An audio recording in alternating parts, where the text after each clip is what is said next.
माता पिताओं को सचेत करने के लिए कि नाम का कितना बड़ा दुष्प्रभाव बालकों पर होता है। तो आत्मदेव की जो पत्नी है उनका नाम है धुंधुली। धुंधुली बहुत बोलती है, मन बहुत बोलता है, हमसे बुलवाता नहीं, अंदर ही अंदर बोलता रहता है। मन के मार्ग पर चल करके हम धुंधुली को प्राप्त होते हैं। एक दिन आत्मदेव जी बड़े दुखी हो गए, बोले मेरा कोई संतान नहीं है, बिना संतान के जीवन कैसे जीऊं। बंधुओं एक मेरी बात सुनिएगा, भगवान यदि आपको संतान प्रदान करें तो ये भगवान की कृपा, और भगवान यदि आपको संतान न देवें तो भगवान की बहुत बड़ी कृपा। एक दिन आत्मदेव ब्राह्मण अपने शरीर का अंत करने के लिए वन में चले गए। वन में जैसे ही शरीर का अंत करने जा रहे थे तभी एक महात्मा उनको मिल गए। महात्मा ने उनसे पूछा, भैया शरीर तुम्हारा चेहरा बड़ा रोया रोया सा लग रहा है, बड़े दुखी लग रहे हो, क्या बात है, कौन हो, कहां से आए हो, क्या क्या करने जा रहे हो।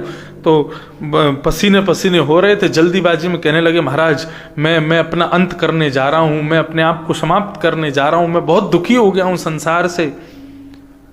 संत ने पूछा क्या हो गया। बोले मुझे संतान नहीं है, एक भी बालक नहीं है, मेरे पास संपत्ति है, मेरे पास घर है, परिवार है, सब कुछ है, लेकिन मेरे बालक नहीं है, संतान नहीं है। वो बिना संतान के कितना बुरा लगता है जीवन, आप क्या जानो, आप तो संत हो। संत ने कहा तुम्हारा नाम क्या है, नाम बताओ। उन्होंने कहा मेरा नाम आत्मदेव। तुम्हारा नाम आत्मदेव और तुम करने जा रहे हो आत्महत्या।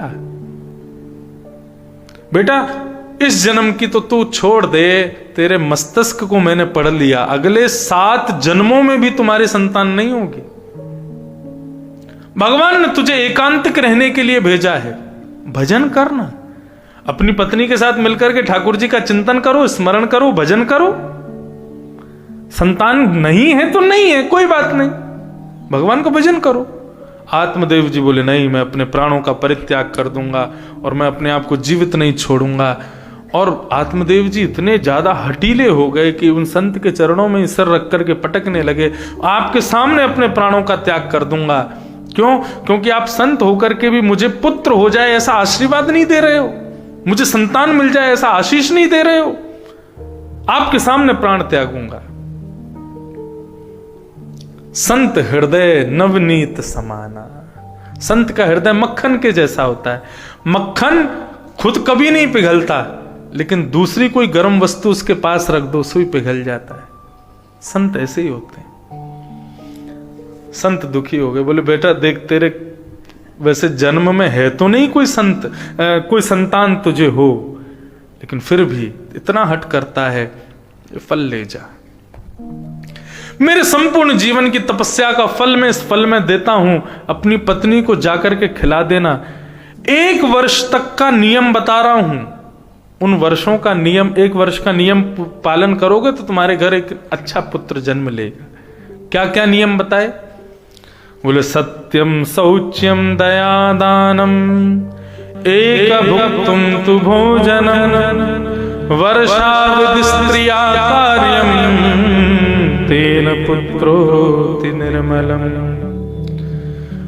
प्रत्येक जन्म देने वाली मां को जैसे ही पता चले कि अब मैं बालक जन्म लेने वाला है, 9 महीने बाद या 7 महीने बाद, जब भी पता चले, तो उसको 1 वर्ष तक इन नियमों का पालन करना चाहिए। जब गर्भ में बालक हो तब क्या क्या? पहला, सत्यम, झूठ ना बोले, मजाक में भी झूठ ना बोले, सत्य ही बोले बस। 1 वर्ष तक ये नियम अपनावे। दूसरा, अच्छा आप कहोगे तो मतलब 1 वर्ष बाद झूठ बोल सकते हैं?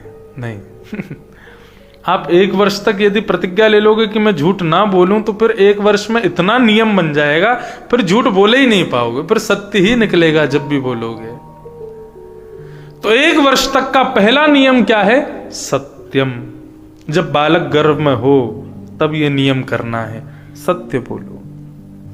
दूसरा, शौचम। शौचम यानी कि बहुत पवित्र रहो, ना अपने पास गंदगी रहने दो ना स्वयं बिल्कुल अशुद्ध रहो, पवित्र रहो। दया, सब पर दया करो, क्रोध किसी पर मत करो, गुस्सा ना आने दो ना करो।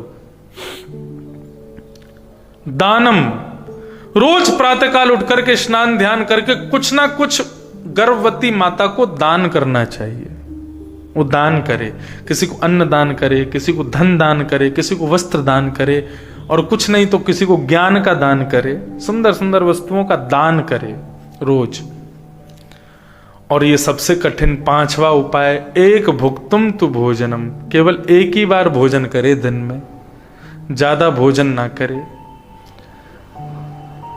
ये तो कठिन है, लेकिन कहने का अभिप्राय भोजन एक बार करे, बाकी के समय पौष्टिक आहार करे, फल खावे, पौष्टिक वस्तुओं का सेवन करे। 1 वर्ष तक इन 5 नियमों का जो पालन करते हैं, वर्षाविधि स्त्रिया कार्यम, 1 वर्ष के नियमों के बाद 3 पुत्रोति निर्मल, उसका जो पुत्र होगा, उसकी जो पुत्री होगी वो अति निर्मल होगी, अति अच्छा, मतलब उसका व्यवहार, स्वभाव, दिमाग सब श्रेष्ठ होगा। मातृ 9 महीने जो होते हैं ना गर्भ के बालक के, उसमें मां की क्रिया का बहुत बड़ा प्रभाव पड़ता है बालक के ऊपर, इसलिए बहुत संभल के रहना चाहिए। आत्मदेव जी को उस ब्राह्मण ने कहा, ये फल जाकर के अपनी पत्नी को खिला देना और 1 वर्ष के ये नियम उससे करवाना, तुम्हारे घर एक बालक होगा।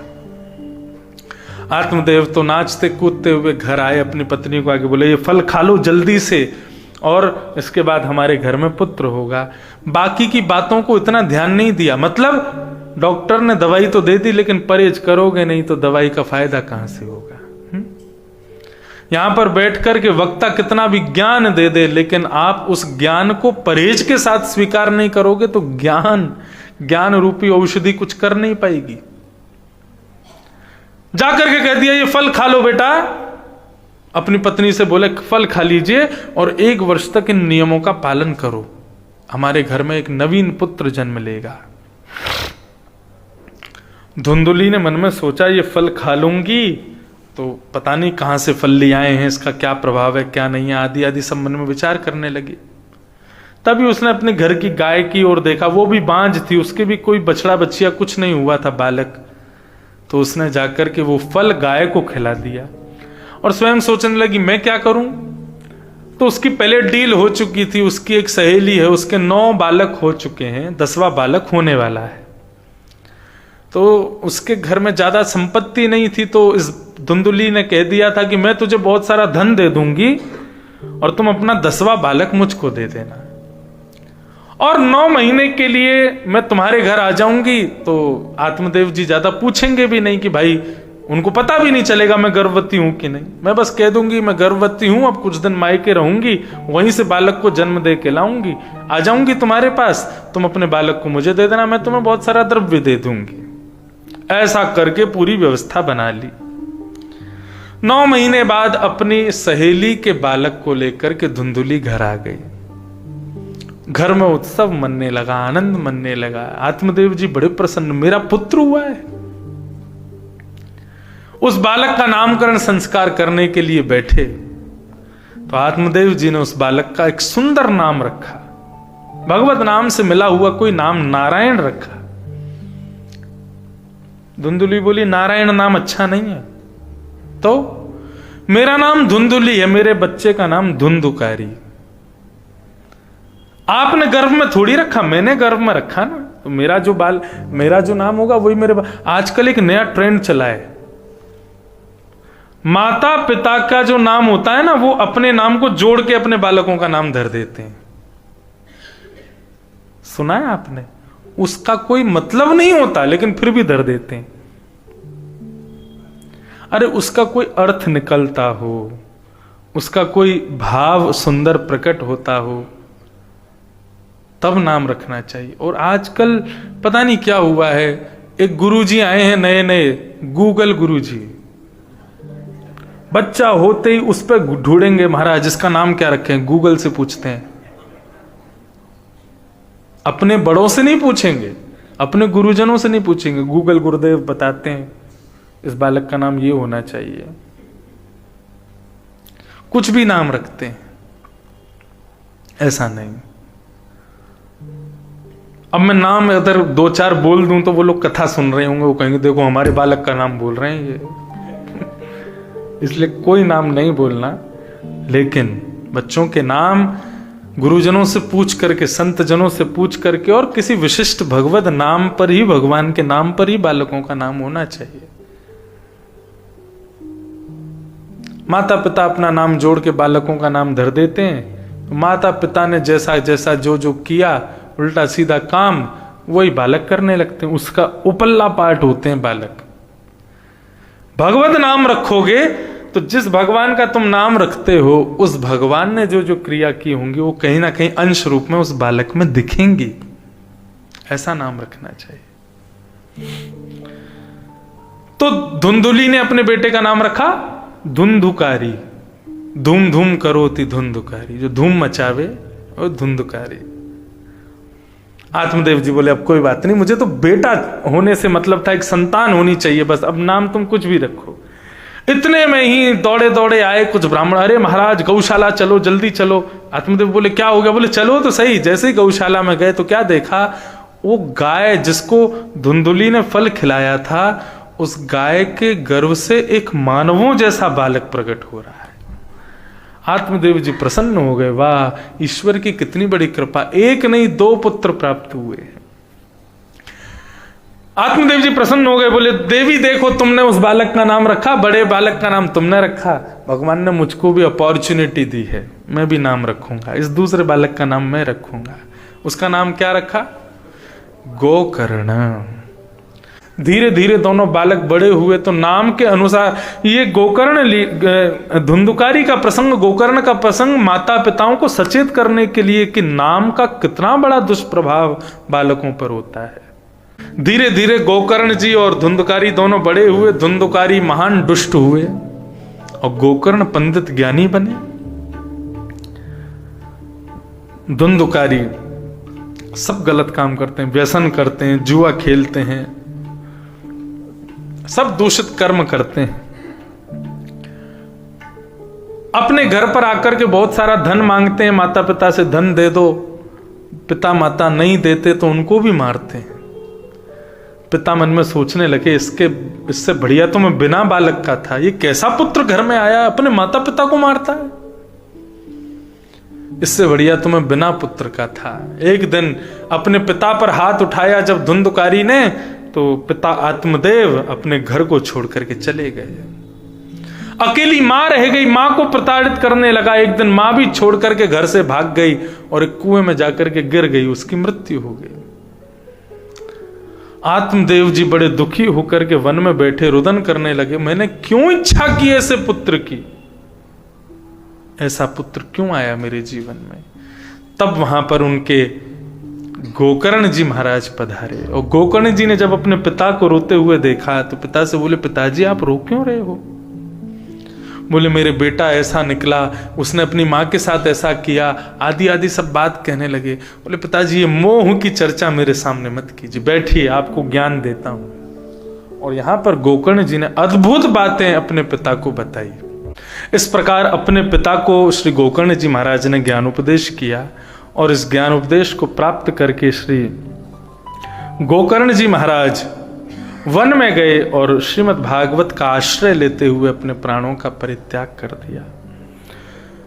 धुंधुकारी अपने पाप के क्रम को बढ़ाता गया, एक समय आने पर उसकी मृत्यु हुई और वो एक प्रेत बन गए। प्रेत बनने की खबर जब गोकर्ण जी महाराज को पता चली कि मेरे भाई प्रेत बन गए, तो गया जी में जाके श्राद्ध आदि किया कि भाई मेरे भैया मुक्त हो जाएं।